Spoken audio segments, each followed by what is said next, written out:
Polyphemus is the Cyclops found in the famous Greek mythological tale found in Homer's Odyssey.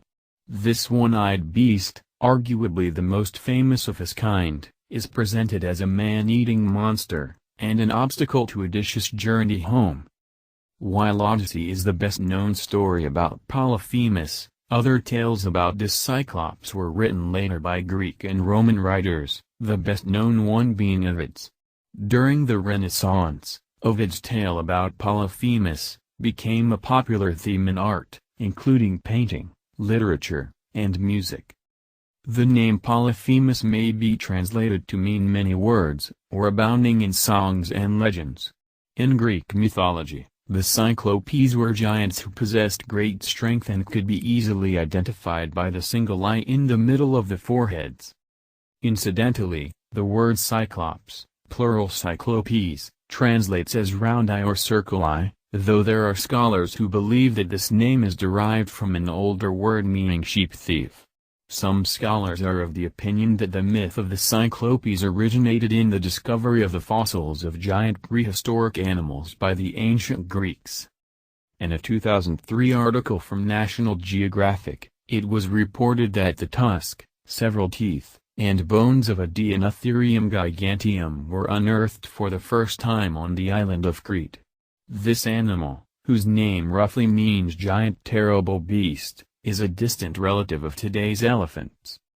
At the center of the creature's skull is a large nasal opening, and paleontologists today assume that a trunk used to cover that area. To the ancient Greeks who found such skulls, it is entirely plausible that they interpreted the hole as an eye socket, and in turn physical evidence for the existence of the Cyclopes. Cyclopes before Polyphemus. In the works of the earliest Greek writers, that is Hesiod and Homer, two types of Cyclopes can be identified. In Hesiod's Theogony, three Cyclopes are mentioned, Arges, Bronze, and Steropes, whose names mean bright, thunderer, and lightner respectively.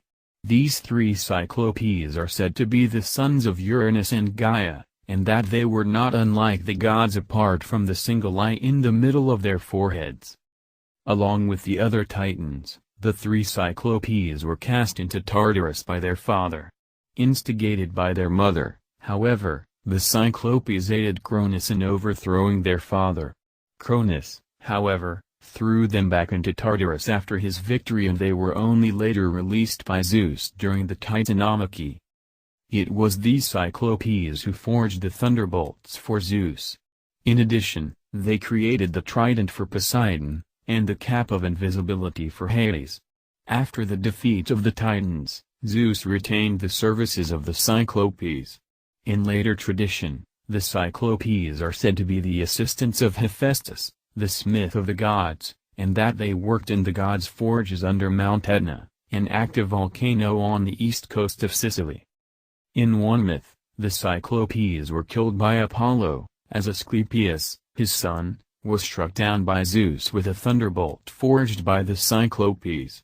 In some versions of the myth, it was not the three Cyclopes but their sons who were killed by Apollo. It is clear that the Cyclopes in these myths were highly skilled smiths who provided a valuable service to the gods, in particular to Zeus and Hephaestus. The ingenuity of Hesiod's Cyclopes is remembered by later generations. These Cyclopes, however, are said to be highly skilled architects, and it should be pointed out that these Cyclopes are not the same as the ones in Hesiod's Theogony.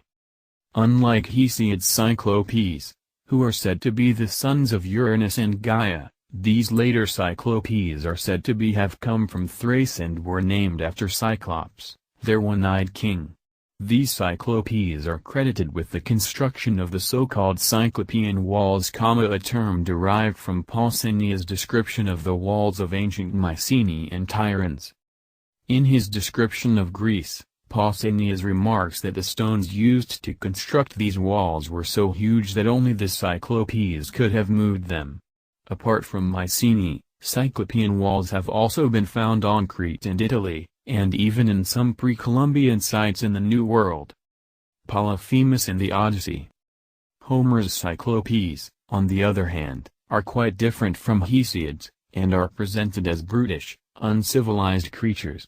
They appear in the Odyssey and are described as creatures who practice neither agriculture nor governance. They never plant with their own hands or plow the soil. Unsown, unplowed, the earth teems with all they need, wheat, barley, and vines, swelled by the rains of Zeus, to yield a big full-bodied wine from clustered grapes. They have no meeting place for council, no laws either. In addition, these Cyclopes are isolated from the rest of the world, and therefore do not engage in trade. For the Cyclops have no ships with crimson prows, no shipwrights there to build them good trim craft, that could sail them out to foreign ports of call, as most men risk the seas to trade with other men. These creatures are even isolated from each other, up on the mountain peaks they live in arching caverns, each a law unto himself, ruling his wives and children, not a care in the world for any other neighbor. Homer's description of the Cyclopes may be read as a list of features possessed by a civilized society: agriculture, governance, law, trade, and community, all of which the Cyclopes do not have. Therefore, the way of life of the Cyclopes, perhaps even more so than their physical differences, distinguishes them from human beings, in particular, the Greeks. The foremost of Homer's Cyclopes is Polyphemus, who is described as follows: godlike Polyphemus, towering over all the Cyclops clans in power. According to the poet, Polyphemus was the son of Poseidon and the nymph Teusa, thus making him a demigod. The hero of the Odyssey, Odysseus, reaches the island of the Cyclopes during his journey home after the Trojan War, and went to explore the cave of Polyphemus. In the lair of the Cyclops, Odysseus and his men discovered that the Cyclops was away and found large flat racks loaded with drying cheeses, the folds crowded with young lambs and kids, split into 3 groups, here the springborn, here mid-yearlings, here the fresh sucklings. Off to the side, each sort was pinned apart. And all his vessels, pails and hammered buckets, he used for milking, were brimming full with whey. Although his comrades urged him steal the cheese, then return for the kids and lambs before setting sail, Odysseus refused to leave the cave, until he saw the Cyclops, a decision he would soon come to regret. The men made a fire, ate the cheese, and waited for the Cyclops to return. In time, Polyphemus returned to the cave, closed the entrance with a large boulder, and went on with his business. When the Cyclops lit his fire, he spied Odysseus and his men, was enraged, and demanded to know who they were. Odysseus was terrified but managed to muster his courage to give the Cyclops an answer. After telling Polyphemus that they were men from Achaea who were on their way home from Troy, he tried to invoke the customary hospitality due to guests. "But since we've chanced upon you, we're at your knees, in hopes of a warm welcome, even a guest gift, the sort that hosts give to strangers. That's the custom.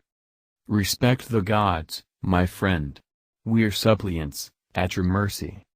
Zeus of the strangers guards all guests and suppliants. Strangers are sacred, Zeus will avenge their rights." Polyphemus, however, neither respected this custom nor feared the threat of divine retribution. He killed 2 of Odysseus' men, ate them, and went to sleep. Odysseus thought of killing the Cyclops in his sleep but stopped himself. He realized that by killing Polyphemus, he would have sealed the fate of himself and of his men, since it would be impossible for them to move the boulder blocking the cave in Tran. The following morning, Polyphemus ate another 2 of Odysseus' companions before going out. In the meantime, Odysseus came up with a plan for revenge. He sharpened the Cyclops' wooden club into a stake and planned to blind the monster in his sleep.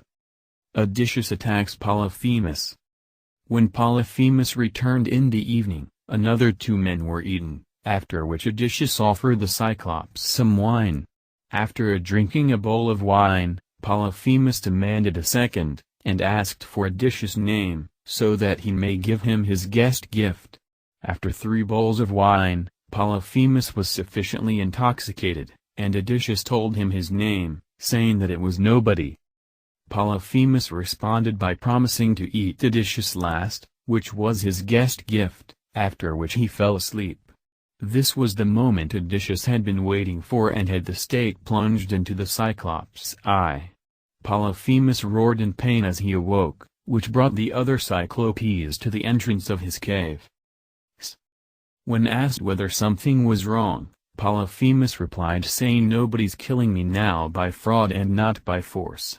The other Cyclopes thought that Polyphemus was suffering from a plague sent by Zeus, and advised him to pray to his father, Poseidon, after which they went away. Odysseus was extremely satisfied with his cunningness and came up with another plan to escape from the cave. The hero decided to use the Cyclops' rams as a means to escape. His remaining men tied themselves to the underbelly of the animals and exited the cave with them when they were sent out to graze the following morning. Although Polyphemus checked the backs of the animals, he did not realize that Odysseus and his men were actually hidden on the animals' underbelly, and hence inadvertently allowed them to escape. Odysseus and his men reached their ship and set sail. At this point, however, Odysseus' hubris got the better of him and he began taunting the Cyclops, while his men tried to stop him, lest they were killed by the rocks hurled by Polyphemus. Odysseus continued his taunting and boasted, "Cyclops if any man on the face of the earth should ask you, who blinded you, shamed you so, say Odysseus, raider of cities, he gouged out your eye, Laertes' son who makes his home in Ithaca." As a consequence of his hubris, Odysseus revealed his name to Polyphemus, who prayed to Poseidon to avenge him. "Grant that Odysseus, raider of cities, Laertes' son who makes his home in Ithaca, never reaches home. Or if he's fated to see his people once again and reach his well-built house, and his own native country, let him come home late, and come a broken man, all shipmates lost, alone in a stranger's ship and let him find a world of pain at home." Poseidon heard his son's prayer and Odysseus' long journey home becomes the subject of the Odyssey. Subsequently, new stories added to the character of Polyphemus, most notably by the Roman poet Ovid. In his Metamorphoses Sibylla Polyphemus was in love with the nymph Galatea. The nymph, however, despised the Cyclops and was interested in Acis instead. One day, Polyphemus spotted Galatea and Acis together, and in a fit of jealousy, crushed the latter with a rock. Galatea then transformed her lover into the river Acis, which is situated on the eastern coast of Sicily, at the foot of Mount Etna. Although this myth is not as well known today as the one in the Odyssey, it has been a popular theme in European art during the Renaissance. Apart from numerous paintings and sculptures depicting Acis, Galatea, and Polyphemus, there were also poems and operas inspired by the myth. To conclude, Polyphemus is one of the most famous Cyclopes in Greek mythology, thanks to his appearance in Homer's Odyssey. It is this myth about Polyphemus that most people today would be familiar with.